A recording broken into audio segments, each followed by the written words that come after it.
This is the Note Closer Show, where you get the latest developments in distressed note investing and learn the secrets of how you can control millions of dollars worth of property for pennies on the dollar.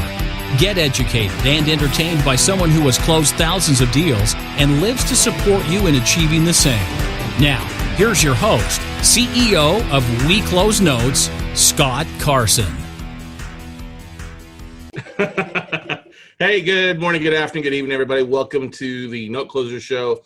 We're honored to have you guys here listening or watching us live on the Facebook Live. If you're listening live on iTunes, glad to have you there. Totally love the feedback we're getting from people on the show. The good, the bad, the ugly. Definitely appreciate the constructive criticism we've gotten from a few people. Some people like a little bit more structure. Some people want us to go through a little bit more of the nuts and bolts aspect of it. And other people like the fact that we have a lot of interviews going on. So this episode is going to be designed more on the nuts and bolts of due diligence, kind of the ABCs. Now, there's no way to properly teach due diligence via audio alone if we're using stuff for the podcast. It's hard to go through enough of it on recording where you can't ask live questions. So I know we're going to have plenty of questions from people that are watching on the Facebook live stream as we do this, as we record this. And we'll make sure to be glad to kind of relay that. So those that are listening out there on iTunes or Google Play or the other podcast aspects of it, you're going to have more questions. We totally understand that. So as always, feel free to drop me an email directly at scott@weclosenotes.com. I'll be glad to reach out to you and answer your questions. Now, one thing that we have that we're kind of going to go through today, it's a very, very simple sheet. It's a one-page due diligence checklist. And this is a checklist that I provided our virtual note buying for dummies workshops. It's kind of an easy, well, maybe not an easiest thing. If it's your first time looking at tapes, you might be flipping out like, oh my God, I got 100 assets. What do I do, and you're flipping out, and that's okay. It's going to happen. I've seen some of the most intelligent note investors and real estate investors literally have breakdowns and start crying and having panic attacks because they think they're missing out on something.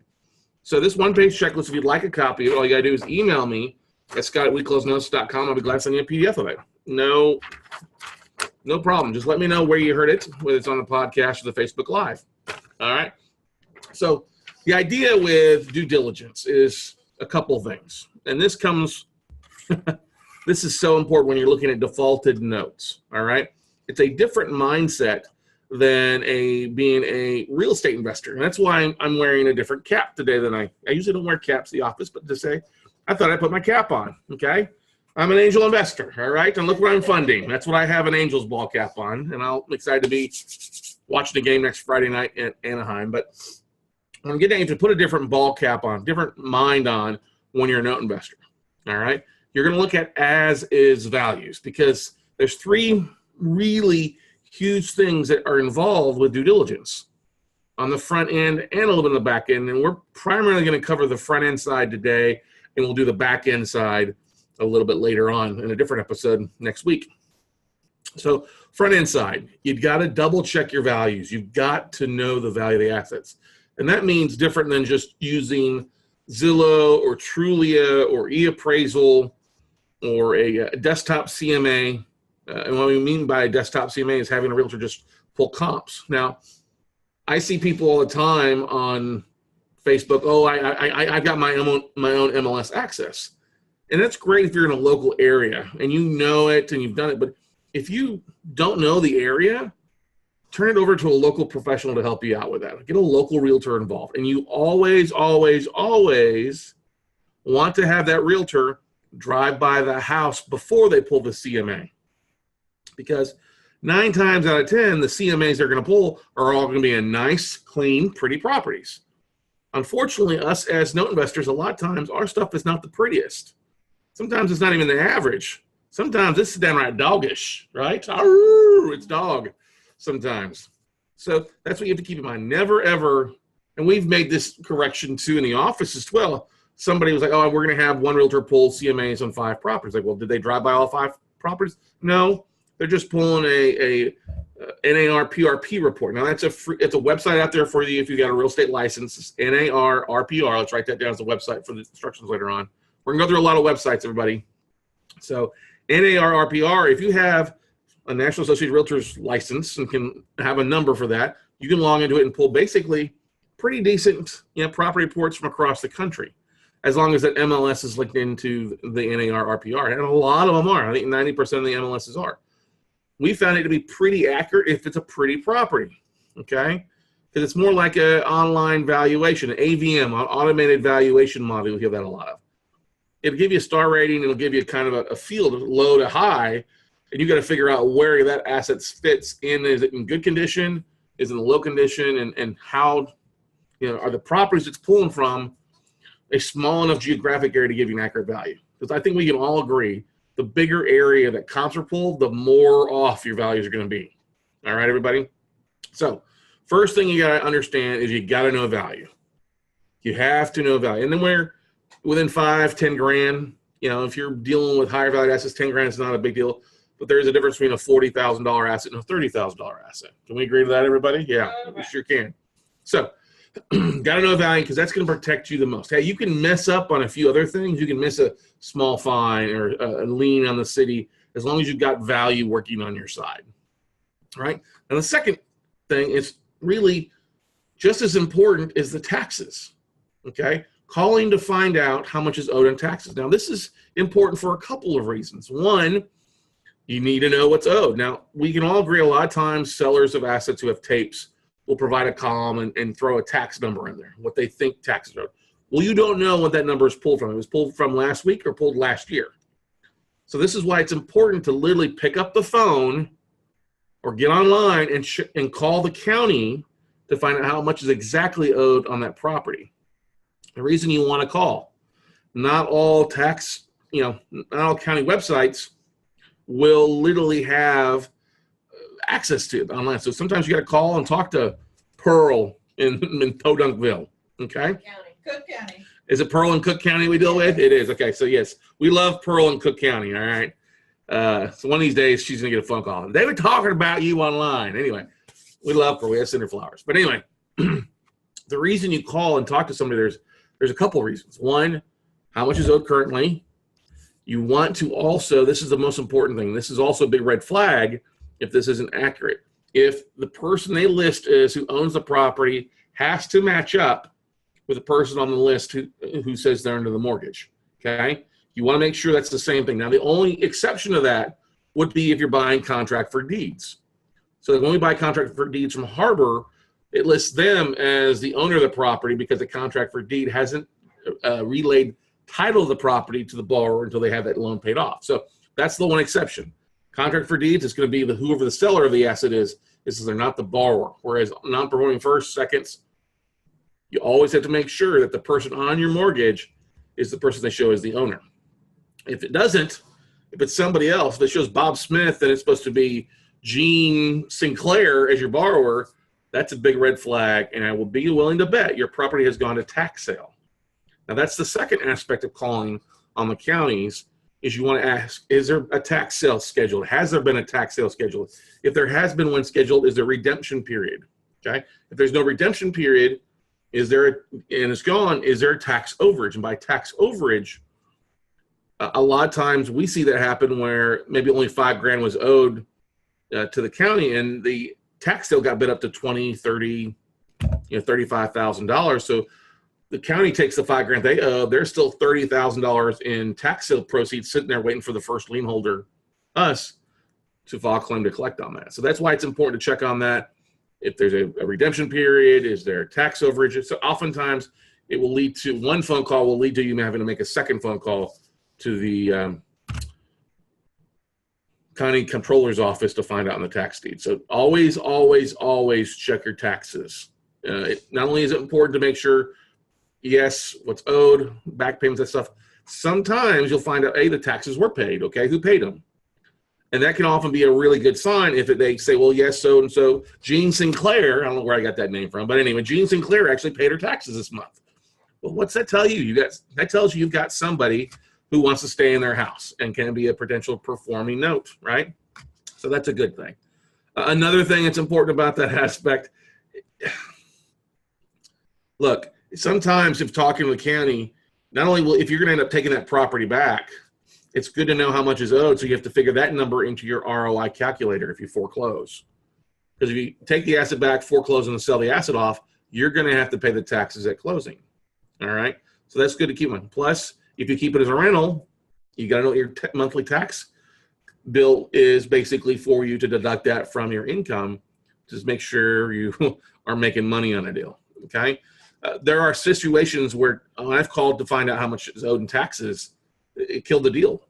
You know, an asset that was worth $90,000 in Sacramento, I called one time. There's $30,000 in back taxes owed, and no, the city and the counties often won't negotiate down their taxes. I'm not saying it won't happen occasionally, but most of the time it won't happen. And those are often, that means if a $90,000 asset and I'm paying $50,000 for it, and there's $30,000 owed in back taxes, my $10,000 offering, that means I'm into it at 40. That's still not really a great deal. That's a no deal, basically. It's a deal killer. So that's why it's so important. Never slough off on calling the phone on taxes. All right. Another thing that's often easy to do is get a phone number to the local utility department while you're calling to find out what's going on with utilities as well. That's a sign that we use when we're calling to see if it's occupied, if power's on, and things like that. So we talked about values. Always have realtors look at your asset, pull numbers for you, and drive by the asset, put the eyes on the property, and tax is the second thing. Okay. Third thing that's really the most important thing is your title aspect. And this is going to come into play more so after you make an offering and it's accepted. You're going to want then at that point to order a title update, or as we call it, an O&E report, an omissions and errors report. And the best company to do that will just be ProTitleUSA.com. You can go to ProTitleUSA. Talk to Alex Godofsky over there. Their whole staff there are phenomenal people, easy enough to work with. What ownership and encumbrance report shows you is it's more of a title update, because you don't need to pay for a full title report going back to when the property was created. All right, you don't need that. You only need a title update from when that loan was created, that true note was created. That way you can see if there's any new liens on the property behind your first lien or your first and second lien. So we'll get more in title reports later on. We'll bring Alex Godofsky on to talk about it actually as a guest at a future episode. But there's some other things here in our one-page checklist here we just kind of want to go through with you to kind of help you guide your due diligence. Now, the most important thing besides obviously values, okay, and taxes is you got to find out, and a lot of people don't ask this question. They get a tape in, and oh my God, they're like a new puppy dog with a bone. Like, oh yeah. And I'm like, well, what's the price? I don't know what the pricing is. I have no clue what the pricing is. I'm like, oh, you got to ask what pricing is, because you don't want to waste your time doing all these numbers, checking all these websites just to have the price be stupid. All right. Like if a seller wants 80% of value and it's a non-performing asset, yeah, you're not going to buy that asset. You might as well just nip it in the butt and go from there. Now, if it's a performing note, 80% of value may not be a bad thing, but you're still going to want to do due diligence on performing notes, very similar to what you would do on a non-performing, because at some point, that performing note may become defaulted, and then you got to foreclose and go that whole route again. So what I always do, I get a spreadsheet in, if I know the pricing, after I've filtered the tape, that means reorganized by states and then cities, I like then, all right, I'll then enter in basically a price point. If they give me a number, like 45% of UPB is what they're looking for. So I'll just insert a column in, run a quick formula, let's say D2, let's say D2 is the UPB, D2 times 0.45. That'll give me roughly what they're looking for if that's what they want. And then I'll just copy that formula down. And that gives me kind of a starting point, okay? Because a lot of times sellers, especially larger banks, larger hedge funds, they'll give you just a number. And in some of those cases, that number is not going to make sense. So if UPB on one asset is $100,000, but it's only worth $50,000 now, you're not going to pay 45 cents a UPB. That's a $45,000 offering on a $50,000 investment. That doesn't make any sense. So that's why you want to have that column and then another column in where you start figuring in what your values are, okay? So this is before you start pulling and wasting your time on pulling values. I like to get rid of mobile homes. I like to get rid of raw land, manufactured homes. I will also, if they've got a value, a rough BPO value in there, I'll look to start getting rid of houses. I was going to say houses below $25,000. Just not really worth wasting our time on those assets that are non-performing. Now, performing assets, a little different story, but we'll focus on the non-performing stuff. The reason I say get rid of below 25 on a non-performing asset is you got to replace a water heater or an AC, which if it's vacant, you're probably going to have to do that. That's going to eat up a good 20-25% of your profit. And it's not really worth wasting time on. Okay. Do we have any questions initially before we move on, Nicole? We're good? No questions. All right. Awesome. So, all right. So we filter by states. Another thing that we also like to do is we'll filter by last payment date. Most of the time, and you better see this on your spreadsheets, the seller will list when the last pay was made. Okay. Now, if it's less than 90 days in default, usually the bank's not going to take that too big of a discount. So we'll often remove that newly non-performing stuff or the really more so scratch and dent stuff that's in that 90 days or less and just take that off, not to waste our time on. All right. Now, there's a couple other filters you can run on your spreadsheet to help you identify and kind of narrow down your list. If your list is at 400, okay, if you get rid of below 25,000 value, that may only be a small chunk. If you get rid of a mobile home, that's a small chunk. You're probably still looking at 360 assets. That's still a lot of stuff in a lot of states that maybe you don't want. All right. The next step is I would just go ahead and get rid of states that you don't like. Go ahead and remove them, filter for them, pull them up, and then delete those rows off. Just don't waste your time. And what we do is I do a lot of this with New York, New Jersey. Those are states I don't get rid of, or I don't keep, I should say. I get rid of them right off the bat. I don't waste my time. I also will filter for Chicago and Illinois and get rid of Chicago, primarily Cook County. And I'll look in other parts of Illinois, but I'll look for the ones that are in just Cook County and go get rid of them. It's difficult to work with in Cook. Okay. I will then pick the states that I'm the most happiest with. I love Florida. Okay. For our friends that are in Florida, battening down the hatches with Hurricane Irma, be safe. All right. I love Florida. There will probably be a lot more distressed assets in Florida here in the next 12 months with this category 5 or 6 or whatever it is coming through. But I look at the states that I like. All right. Now, I try to narrow my list down. Let's just look if it's non-performing. And we do have another thing that we do as well. I'll narrow down the states that I like, and then I will use a website called BatchGeo. BatchGeo.com. It's a free website. You can I will take and copy my column headers and the information below that, sometimes the whole spreadsheet, and dump it in there, copy paste in the BatchGeo, and BatchGeo will map it out with Google Maps for me that we can then look at street views, find out if it's an ugly piece of crap, right? And then that helps us eliminate, that's an ugly piece of property. A picture's taken 2 years ago. There's been times we've seen drug deals taking place that were mapped by Google Maps, okay? And so we'll go ahead and just identify those properties and get rid of it. But I think we've got a question right now. So what's the question, Nicole? Yeah, Donathan Lucio says, how do you feel about Alabama? How do I feel about Alabama? So, all right. I don't buy non-performing notes in Alabama because of their long redemption period. Not that it's a bad place. I will buy contract for deeds there because it's faster to evict. The exception to that rule will be assets in the Gulf Shores area along the coastline. Along the coastline, different story.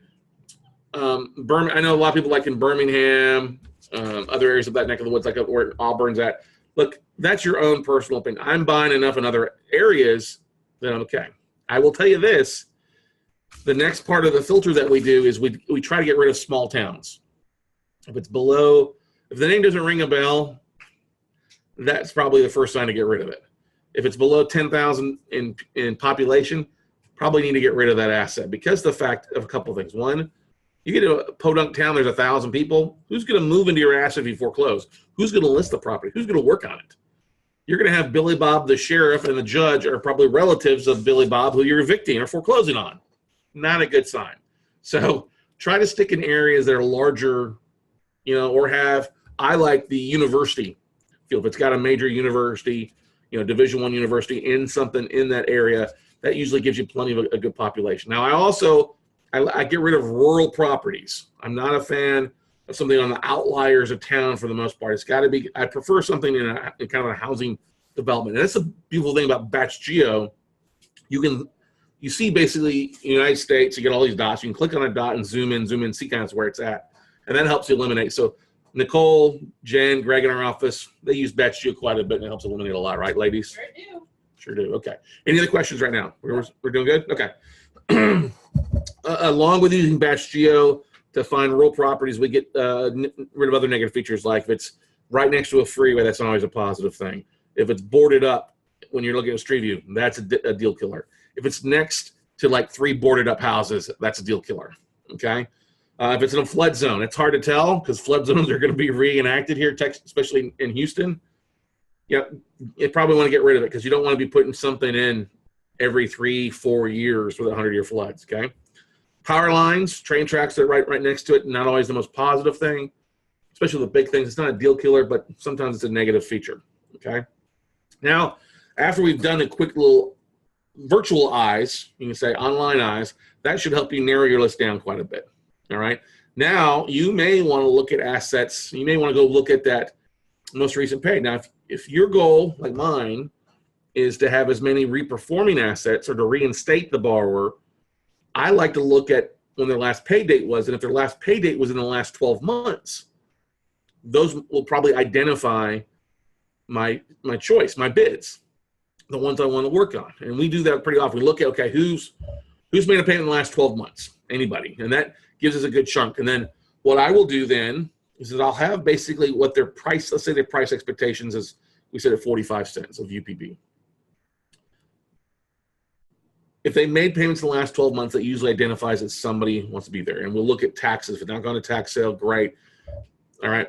We'll then include another formula next to the values page. Remember, we're still pulling values. And that's going to be the longest thing that takes the most amount of time is pulling values. What we'll do then is take their existing principal and interest payments, okay, multiply that times 12 months to get kind of we got them to reinstate. That gives us a total amount. You know, that's not have them bring any skin in the game, but it tells us total amounts of the monthly mortgage payments we get. And we would divide that number by what their estimated pricing is to see if it makes sense initially. Now, if it makes sense, you know, say their UPB is 50,000, we can pick it up at 45% of that. That would be 22,000 and some change. If they're paying $500 a month in their P&I payments, not PIT, but P&I, 500 times 12 is 6,000. 6,000 divided by 22.5. It's not a bad return. It's around a 24. Actually, it's about a 27, 28% ROI. That would get highlighted, and we would look more at that asset, especially values and condition of the property, to identify if if it's still worth 50, or if it wasn't worth 50, then we're going to go kill it. But initially, that helps us with that due diligence checklist to start identifying, starting to carve out the chunk of assets we'd like to look at. And I think we've got another question. So Nicole, what's another question? Yeah. Hugo Alves asked, what do you use for site for flood zones? I'm just going to talk to local realtors.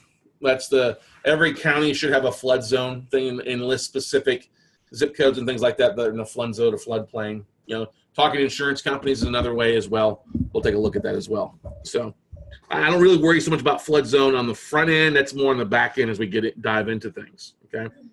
But my idea is I want to get bids within 24 to 40 hours in to the asset manager. And that's why we'll worry about the flood zone. It pops up in there when we pull an O&E report and we talk to an insurance company, get closer. You got to remember, note investing is different than your fix and flip side. If you put a property in contract as an investor, oftentimes you'll only have 5 to 7 days to do inspection reports and things like that. Well, you have that option period so that if something pops up, then you can counter back, and then after that, you're stuck with it. Well, with notes, we have shit that pops up all the time. Taxes owed, due diligence, a realtor takes sometimes forever to get by the property. There's stuff that shows up in title. We walk away from bids all the time. We may initially submit 100 bids, 40 get accepted. Back on what we do, we may counter 40 of those bids or kill half of those off as we dive into the due diligence, okay? All right. So once we've basically identified those numbers, as we said, running some formulas to see what makes sense if it's going to be a reperformer, or making sure that the estimated pricing point makes sense from that aspect, that helps identify. Now it's all about getting values. Yes, we'll jump on Zillow, Trulia, e-appraisal initially to get a rough value, it's not going to be a hard value. We're just going to use that online valuation model, the AVM, I guess you could say, automated valuation model, as a guide. Because if we want to get a bid in within 48 hours, we ain't going to have 100 realtors getting values back to us in 48 hours on 100 assets. So okay, here's what we think it is. If we get the offer accepted, great. Then we'll really, look at what the realtor says. All right.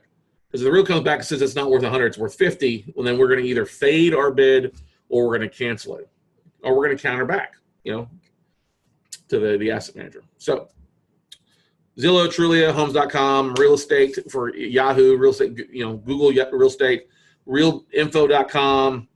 I like to look at the sold comps. This is important to keep in mind. Sold comps, and I use the low end estimate. I want to undervalue my asset. Unlike most asset managers or most hedge funds selling stuff, which they want to overvalue and they go with the high end, I want to undervalue the assets on the low end. Okay.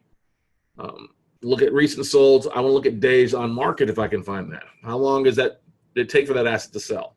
All right. Now, some realtors, you'll get comps back relatively quickly, and that will help you tremendously. Like, okay, it's worth 70, but if you need a 30-day quick sale price, you may have to sell it list it at 25 grand to get sold in 30 days. Well, I don't want to do that because I'm giving up 45,000 in profit. I don't mind holding on to it for 90 days once I foreclose to get it sold. Okay. I want like I said, when I look at the online values, I want my fair market value to be above 25 grand.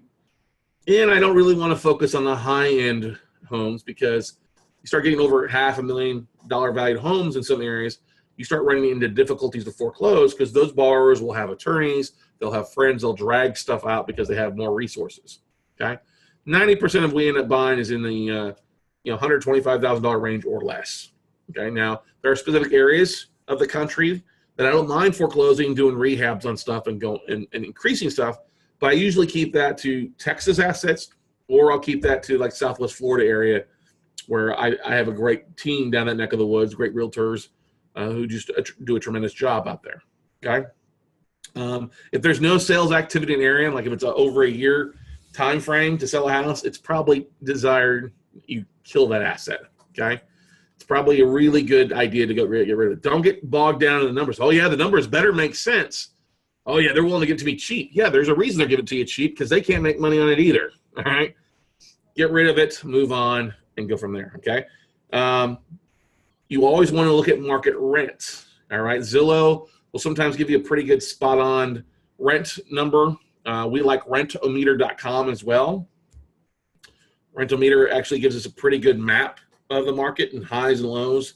I will usually take the 80 percentile number, but I want to make sure that number that it gives me is an 80 percentile number is in line with what's popping up around the assets. So if you run a comp on Rentometer, it'll tell you, hey, you're high or you're low. Here's what the numbers are, averages, and it'll give you colored dots right around it, so you can click on it and see, okay, 80 percentile says 900, but there's 4 properties around my asset that's 700. So I'm going to say my rental market's more 700 instead of 900. Okay. If there's a bankruptcy status, I'll jump on pacer.gov and spend some time going through that. That's a great resource to pull a lot of information about the borrowers if they filed bankruptcy. You can find all sorts of information about that. Okay. But initially on the front end due diligence, it's all about, hey, let's look at values. Let's look at a couple, run some numbers on our ROIs. Hey, if we got to foreclose, what's our foreclosure cost going to be based off what we're buying off of estimated value? All right. If those numbers make sense for us to reinstate and then to foreclose, boom, we like to try to get an offering in ASAP. Now, I do run numbers, a rental ROI quickly. I'll take 9 months of the market rent, divide that by my purchase price plus foreclosure costs, and then whatever that number is, I'll divide it by 2. The reason I divide it by 2 is oftentimes it'll take you 6 months to a year to foreclose, rehab, relist as a rental, and then to get 12 months of rent income coming in, then you've got another year to foreclose, fix up, year to rent. Now, not always that case, but the only reason I figure 9 months is there's going to be vacancy and commissions paid on that stuff as well. So I low end estimate my potential ROI for rental, figuring taxes in there as well. We'll go from there. We got another question. So, Nicole, what's the other question? Donovan asks, you mentioned comparing their payments to their local rents, do you use their PTI or their P&I? That's a great question. Very good question. Comparing rents to the payment stream. I'm going to look at what PI is, okay?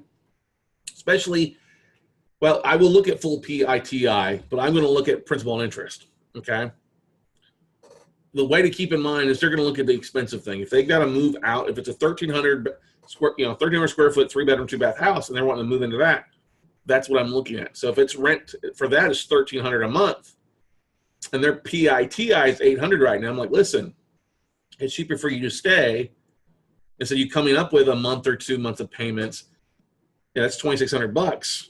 Yeah, plus moving costs. Why don't you just stay here, start making your $800 PITI payment to me? Let's add $400 to it to help you get caught up, or $300 to it, something to it, or that first and last month payment. If you got $2,000, let's put that $2,000 to it, and let's keep you in the property.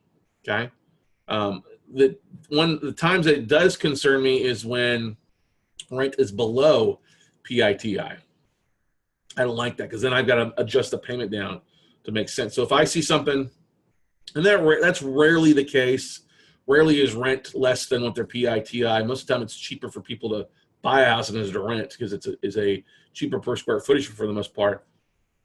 I see that in the lower valued houses. If I see where market rent for a property is $500 a month or less, I'm probably going to kill it, because that's a rougher gang zone. I'm not talking $500 per room like you see that in a lot of college communities where they're renting out a room $400 or $500. I'm talking about where the whole property is $500 a month or less. You'll see that in Columbus, Cleveland. These are rougher areas of those areas, rough parts of Detroit. So if I see something that's less than $500 a month, I'll go ahead and pretty much just kill it off. It's not worth it. Yeah, I could probably make some money. Doesn't mean I want to give that money I make up and pay myself for having to buy bullets and shotgun-proof flak jackets and that kind of stuff. So hopefully that makes sense for what he was asking. All right. The biggest thing is on the front end, always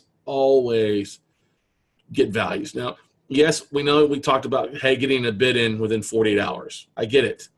You're not going to have realtor values. Don't sit there and flip out that you don't have a true realtor value. Just get your bid in, all right? Especially if you're bidding on multiple assets. Get your bids in and continue to reach out to the realtors. Does that mean some cases you're going to pay a realtor $50 to do a drive-by and you're not going to get a counter on it? Yeah, sometimes it is. Sometimes it's going to happen. It's just the cost of doing business, cost of due diligence.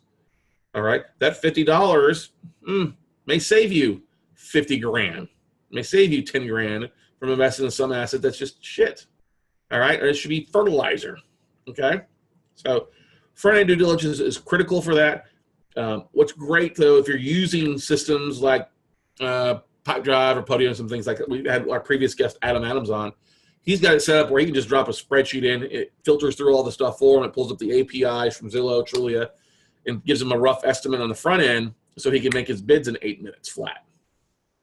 The more assets you break down, the faster you can get at it. Now, at some point, we're going to have our good friend Liz Broomer-Smith on from noteinvestingclub.com or TapeTex. And what Liz does is she's got a whole cast of virtual assistants who she is trained, and she's an excellent trainer. If you want to get good training, just learn from somebody who teaches kindergarten kids who's very coachable. And she's got VAs that will basically pull all the online due diligence for. They're not going to get a drive-by for you, but they're going to do all that online automated stuff as best as they can for you at a very reasonable price. I think it's $7 an asset. So check her out at noteinvestingclub.com, and we'll have her on at a later date. She's busy traveling the country right now, having fun. I guarantee she's getting the heck out of Orlando in Florida. That's where home is for her. So the thing to keep in mind, I want to see at least a 30% rough ROI when I'm doing my PI times 12 divided by potential purchase price. I want to see at least a 30% or greater aspect on that. Now, if they've made payments in the last 6 months, I'll look at those numbers down to about 24% yield, but I don't want to go below really 25% for the most part, because at some point you're going to have an uh-oh happen. You're going to miss something. You're going to forget something. And that could be a costly uh-oh. Okay? So keep that in mind. If you're using your own money, it's a different story. Maybe you want a 12% return. You're fine making that and paying that asset, paying for an asset to get that. You don't mind the extra work. That's fine. That's your decision. Don't necessarily think it's the right one, because I think there's plenty of opportunities out there to make higher returns, make higher ROIs, but that's totally prerogative. If you like something in a specific neck of the woods that I'm not buying, say Alabama, somebody asked, that's fine. Hey, if you got boots on the ground, you're tied in with Maureen McCann, my friend over at Titan Properties, who I think they're one of the best turnkey providers in the country. They're doing a lot in Birmingham and that neck of the woods. Or you're in Cleveland buying stuff and having Dan Zatofsky manage this. He talked about the other day on the show that we had him on. He talked about how he likes putting turnkey stuff. That's totally fine. Maybe you're dealing with stuff in Detroit with my buddy Michael Jordan up there. Mike Jordan, not Michael Jordan. We know we're all thinking Michael Jordan, NBA 6-time. Yes. Michael Jordan, not quite the NBA player, but he sure is an Hall of Fame caliber when it comes to turnkey rentals in the Detroit area. So I think we got another question, Nicole. Yeah, Christina Fuller asked, so since Renomator has like a maximum amount of searches, do you have a workaround for that? It's called log in, log out, or pay for the service. Very simple. Write your butt a check, okay? It's not that expensive. What is it, $4.95 a month? Yeah, it's like $5 a month. It's pretty cheap, okay? Can you find out how much it is exactly? Just log on their computer there. It's cheap. I think they'll let you pull 12 addresses, and they want you to start looking at it. Maybe just go clear your cookies, maybe reset it. But literally, it's not that expensive. I mean, the websites that I've talked, Zillow, Trulia, okay? Or maybe it's more. Oh, it's $99 a year. Okay, well, $99 a year? Come on. If you're a real note investor, it's worth it. That's less than, that's about $8 a month. That's $2 a week. That's less than a cup of coffee at Starbucks. Right? Yeah. We use it ridiculously here. Okay? So that's the big thing to keep in mind with that stuff. So like I said, if you'd like a copy, and we can't go through the whole thing here in forever in time, I'd like to break it up for you. But on the front end, that's the most important thing. Checking your values, checking taxes, and literally getting realtors to put eyes on the assets for you. All right? That's the biggest thing. You can use some of the tools like NAR, RPR, and some of the things. I get that. It's still, though, there are times when NAR, RPR said it was really good, and then I had my own person drive by and they're like, the condos look nice in it, but this one is trashed out. There's no drywall. It's down to the studs. I'm like, oh, good stuff. So always valuable putting your eyes on the asset, or having someone put their eyes on the asset before they give you a CMA or a BPO. We got another question. Sure. Brady Durr says, is it a deal killer if the sell and the loan servicer cannot produce the social of the homeowner on a contract for deed? So if they cannot produce a social security number on a contract for deed, that's a better question for your real estate attorney on stuff like that. It depends. If it's vacant, no, just go ahead and cancel the contract and move in. If it's occupied, then you're evicting. I would just talk to your real estate attorney in that particular state to find out about it. But I don't really think it's that big a deal. So that's one thing I would be checking in the collateral files, which we'll go into more so on the second half of the next episode we do on due diligence here next week, about looking at collateral files and looking at the stuff. You get a collateral file on a CFD, there should be a onboarding sheet that the borrowers filled out to qualify for that CFD, and that should show. We got a lot of information. We have the social security numbers, phone numbers, where they're working, relatives, spouses, and that information as well. Social security number is not the hardest thing to find, too. There's some skip tracing websites out there that can help you find stuff relatively easy. Now, another trick that we use, a website that we use to see if there's a working phone number on an asset or to find the neighbors or potentially roommates or housemates, is whitepages.com. Some people use Spokio. I like whitepages.com because a lot of times it gives us one or two phone numbers for the tenants or our borrowers in a property. And you can do by just typing the borrower's name and it'll pull it up, or you can do a reverse address search. And that's, Jen and Nicole have heard me make phone calls plenty of time and hang up after. Oh, I'm looking for Gene Brown, and say my borrower's name is Gene Brown, okay? I'm looking for Gene Brown. Oh, this is Gene. Well, I'm not going to ask, hey, I own your note. I'm looking at buying your note. Oh, are you the guy that went to Ingleside High School in 1995? No. I'm sorry. I'm looking for somebody from that. Well, I know Gene Brown lives there. That's all I need to know. That's a working number. Well, that's a valuable number enough for me to basically then forward that information over to the law offices of Daniel Singer and things like that to take a look at. Now, always, collateral is a big aspect of it. They provide links to that in the front end. Take a look at it. Take the time to take that collateral and ship it off or email it to your attorney or a collateral review company like Apollo or CSC or Richmond and Rowe and have them take a review at it. Just want to make sure everything's in there. So any other questions out there right now? No? Okay, cool. So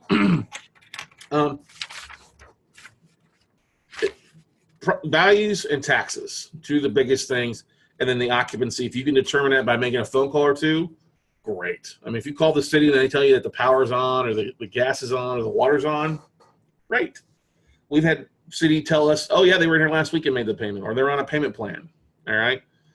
You know, if you've got the borrower's information, a little internet sleuthing, as Nicole likes to say, a little Facebook stalking, borrower research can be very helpful as well to kind of identify the opportunities out there for you. So that's the beautiful thing about that. You could hire companies to pull skip traces on stuff like that, and we'll often have plenty of information. You can often find the last four of a person's social relatively easy. It's not that hard to anymore these days. Okay? Especially if they file bankruptcy. If they file bankruptcy, they've got to provide that in the bankruptcy case. And there you go. You've got it, buddy. There you go. Okay? Once again, let's do a quick little review on some of the websites we talked about. We talked about Netra Online, N-E-T-R, just basically Netron Line. Okay? Netra Online. Another thing, if you get an APN number for the property to help you with tax lookup, is just to use 411.com. It's a great website as well. It's the one question we get a lot of from people is HOAs. How do you find out what's owed in HOA? Well, a lot of times you can find, especially in a condo association, you can find another condo that's been listed before, find that MLS listing, and that'll tell you how much the HOAs or the HOA management company is from that point. Then that's where you pick up the phone and call the HOA management company and find out. And I will tell you this, if they're not paying taxes, they're not paying HOAs, okay? If they're not paying their monthly payment, they're probably not paying their HOAs before their taxes, okay? So keep that in mind. If HOAs on the asset you have, you got to expect that as an added cost. Even if you don't have to pay the full amount, like in Florida, they've got the safe harbor laws. We buy a note and foreclose, we've only got to pay 1% of the original sales price of the asset or 1 year of HOA fees. So we keep that in mind in our ROI calculators as a second level to it to keep things going. So most of the due diligence you guys can do pretty inexpensively on the front end. You know, batch geo is relatively free. Renometer is relatively free. You know, Netra Online's free. A lot of these websites that we've talked about, just free. You just got to spend some time dive into it. I can understand if most people, not most people, if some people aren't great at Excel, the only way you get better at Excel is to spend time working it. You can go find an Excel for Dummies or an Excel cheat sheet that usually your FedEx office or office supply store will often have like a cheat sheet for Excel to help you filter things and identify some Excel tricks to make things easier.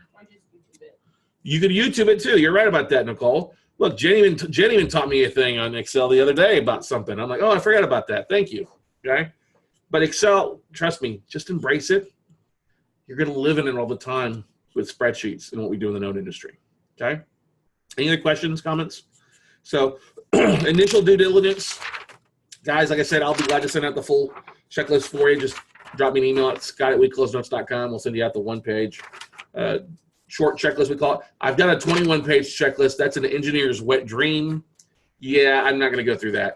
If you want the wet dream, put that in your title. Engineer's wet dream of a due diligence checklist. And we'll send you the 21-page or the 17-page checklist out there for notes. That just kind of is overkill. By the time you get through that, the deals are going to be sold and foreclosed out by the most part. The biggest thing I can tell you, checking values, checking taxes, and asking pricing. I can't tell you how many times we get tapes in from people and they don't have no clue what the seller's looking for.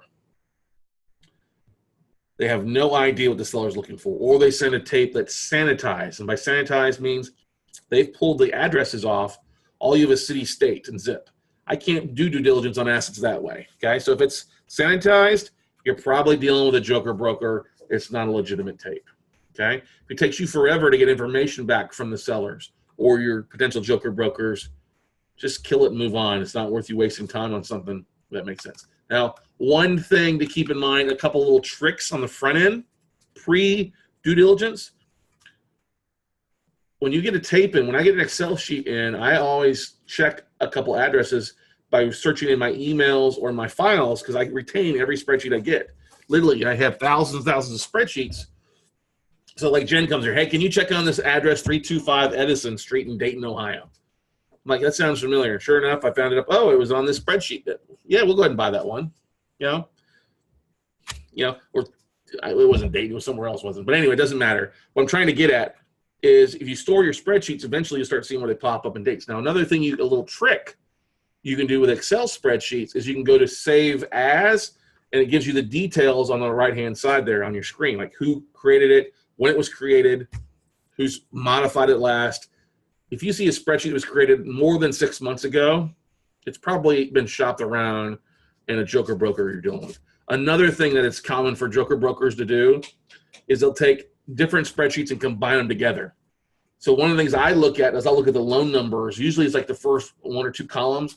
And if you have loan numbers that are all the same, like 9, 10 digits, okay, that's great. But if you have something like it's like AL 3567 versus a 9-digit number, and you see it's all over the place, it's probably a shop list. So got another question out there, Nicole? Christina Fuller asked if it is common for a tape not to have a borrower's name. That's a good question. If it's common for a tape not to have a borrower's name, very common on contract for deeds. Because the borrower is, you'll see that, it's the owner that you're basically more buying the property. But you should, sometimes you'll see no names on spreadsheets from hedge funds or they pull the information off of. That's not the killer. I always then want to go back and ask, hey, I need the borrower's information. Can you provide the borrower's info before we finalize on anything? Okay. But yeah, you see a lot of contract for deed tapes. You're not going to get the borrower's information on that until after you get to approval, and then they'll send the collateral file over to you. So it's not that big a deal when it's a contract for deed. If it's a non-performing note deal, yeah, the thing you'll want to look at is if you're looking at calling the county, checking taxes, you want to see if that name has changed in the last 12, 24, 36 months. And oftentimes just going on the online county appraisal district by typing the address, it'll pull up the borrower's name. You can just go a year or two back and see if that name's still the same. If it's changed, that should be a red flag to find out more information. Okay? All right. How are we doing on time? We doing all right in time? Yep, 47. Oh, 47 minutes. Okay. So that's the first part. We'll dive a little bit more into the back-end due diligence that we do after we get a bid accepted. So you've got enough information. Hey, you're making an offer, you get the bid in, and you're like, oh, shit, what do I do now? Well, always don't sit on your thumbs waiting for the bid. Get your realtors out there, because oftentimes you'll get bids back within a couple days or a week. Always ask, hey, how soon do you expect bids by? Especially when we do the note funding league drafts here at We Close Notes. People ask when they make bids on a Monday and they want answers on Tuesday. Or they make bids on a Friday evening at 5 o'clock, and they send us 4 emails before Monday at 7 a.m., right, Jennifer? Yes. So the important thing is find out and have a realistic time for, hey, when should I get bids back? Now, look, we've taken bids in and it's been weeks sometimes or a month before we get a bid back at counters, and that drives me bonkers. Always ask, hey, when will I get bids back? How many people have seen this tape? Along with, when do I need to get bid in? If I get to bid on Friday, hey, that gives you a bit more time to do more due diligence. They're going to want you to be a little bit more accurate on your bidding and your values, okay? But they want something within 48 hours instead of 5 days, then you've got to be fast. They realize you're going to have to adjust those numbers some a little bit. Another question, Nicole? Yeah, one last question. Christina Fuller, on NPNs, is it best to have a borrower's name before the bid? It doesn't matter. Like I just said, the question is, it's better to have the borrower's name before the bid. Look, it's not a hard thing. Check the county appraisal district. See who's on the asset as that if it's a non-performing note. I mean, great, you can have it, but sometimes they'll tell you that once it's accepted. Then you can pull the name. The only thing this is why you want to look at the county appraisal district. You can look what was on the name for 2017, who was on for 2016, who was on for 2015, 14. If the name has changed in the last 3 or 4 years, as long as your note wasn't written in the last 3 or 4 years, that's okay. If it has changed, though, changed in the last 24 months or so, and your note was written 6 years ago, that's a big red flag, okay? And often it'll tell you, hey, why the reason? There's a deed or a quit claim or something like that. That's not that hard to check out. You just got to get into the process of looking through it and going from there, okay? The biggest thing that you guys is if you're asking questions, and this is not directed to anybody at all, if you're asking questions but not making offers, look, just get in the habit of making offers. Look, I can tell you right now, you're probably only getting about 10% of your initial offers accepted, okay? So if you're making 10 offers, you may get 1 accepted, all right? Rarely are you going to hit that. I've never known anybody in this industry make 100 offers, get 100 accepted. If they did, they paid too much, okay? You have to realize if you're cherry picking or doing carve outs, look, make 10 offers to get 1 accepted. Make 20 offers to get 2 or 3 or 4 accepted. Look, you can't rely on your money. This is a big thing. Don't make offers. All right, make offers and then market the same offers, the same stuff you learn doing your due diligence. When you pull batch geo and you get a great street view, hey, do a screen save on that photo. That becomes part of your due diligence. You see the rent rate is high, save that information. You pull your Zillow numbers, save that, because that comes valuable information to share in your database, to share on your social media accounts that you're working through a deal, okay? I see people that will post a batch geo map where it's the full United States, and they'll shrink it down to like 10 assets, but they don't talk about any of those assets. Hey, share some photos of the properties. And some people are like, oh my God, I'm scared. Don't share the address. Never share the address. Never, ever share the address in a deal that you're working on unless it's one-on-one. But never post the address. Yes. Somebody went out there and did a deal video on a specific deal, and they shared the full address. And I'm like, you can't do that. You got to kill that video. I'm like, oh my God. We hadn't bought the note yet. We hadn't contacted the borrower yet. And we weren't foreclosed on it yet. And like, no, you got to kill that address. So never share the address via just public information wherever you can find it. Hey, 1621 Northwest 21st Street in Cape Coral, Florida. Don't share that address. Share, okay, I got a Cape Coral, Florida deal. If you'd like more information, I'll share the full address with you for those that are interested. Okay? So not hard to share photos of properties. It's not hard to share what you learn about the numbers. You can always disclose the property address later on as part of your marketing. On the front end, obviously, you can't do due diligence without a full address. Okay? Any questions, comments for anybody?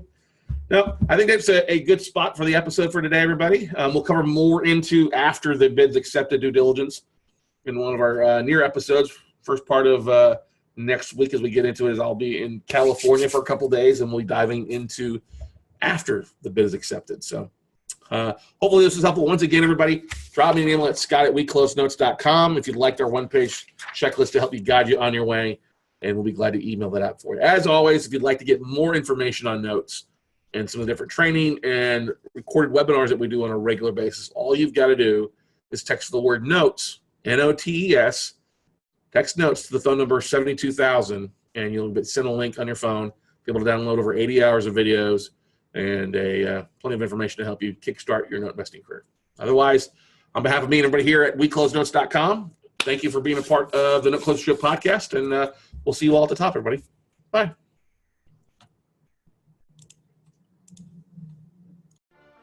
Hello, America. This is Donald Trump. If you want to help make America great again, one mortgage at a time, then you'll want to be a part of Note Camp. It's gonna be huge.